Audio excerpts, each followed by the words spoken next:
मेरा पहला रिएक्शन ये है कि जो बिहार में जो सियासी तब्दीली होने जा रही है, इस सिलसिले में नीतीश कुमार को, तेजस्वी यादव को और देश के वज़ीर आज़म नरेंद्र मोदी को, तीनों को बिहार की जनता से माफ़ी चाहनी चाहिए। और तीनों पार्टीज़ ने मिलकर बिहार की जनता को जो बातें की हैं और जो वादे किए थे और अपनी पॉलिटिकल आइडियोलॉजी की बात की थी, उन सब तीनों ने मिलकर बिहार की जनता को एक बहुत बड़ा धोखा दिया है। और यकीनन इसमें सबसे बड़ा रोल है नीतीश कुमार का। नीतीश कुमार कल तक हमको गाली देते थे कि ओवैसी बी टीम है। अब नीतीश कुमार को शर्म नहीं आती उसी जगह पर जाकर बैठने के लिए जहां पर हम पर इल्ज़ाम लगाते थे।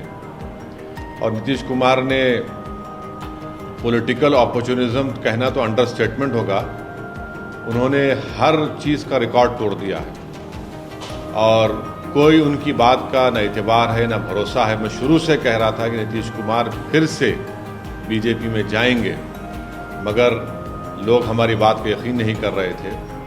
अब हम तेजस्वी यादव से पूछना चाह रहे हैं कि बताओ कैसा लग रहा है आपको? अभी आपने हमारे 4 एमएलएस को तोड़ा था, अब आपको कुछ दर्द हो रहा है सीने में? तकलीफ हो रही है आपको अपने भेजे में?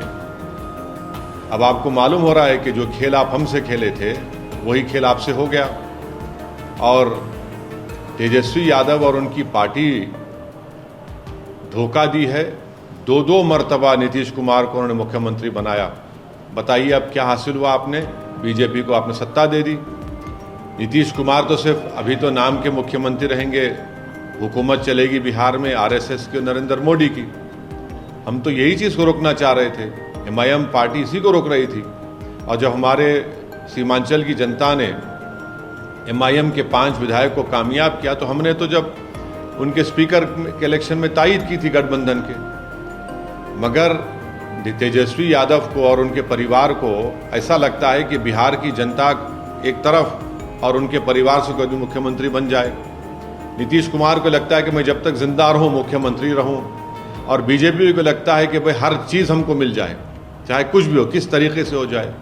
देश के प्रधानमंत्री का भाषण मुझे याद आ रहा है, जब नीतीश कुमार ने वो ऑब्जेक्शनेबल बातें कही थी महिलाओं के बारे में। देश के प्रधानमंत्री ने कहा था क्या गंदगी फैला रहे हैं, और देश के प्रधानमंत्री ने महिलाओं से वादा किया था कि मैं आपको इन लोगों से बचाऊंगा। अब देश के प्रधानमंत्री खुद नीतीश कुमार को बाजू बिठाकर चाय पिला रहे हैं। तो इसका टोटल ये है कि बिहार की जनता का एक बहुत बड़ा नुकसान और धोखा उनको दिया जा रहा है।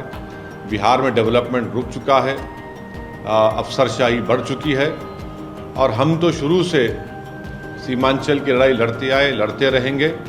और इससे जनता को फिर से मालूम हो गया कि एमआईएम और ओवैसी जो बात कह रहा था कि सेकुलरिज्म, पॉलिटिकल सेकुलरिज्म सिर्फ इस्तेमाल किया जाता है भारत के मुसलमानों को धोखा देने के लिए, और अब की बार फिर से धोखा दिया गया है बिहार के मुसलमानों को सिर्फ सत्ता में आकर बैठने के लिए।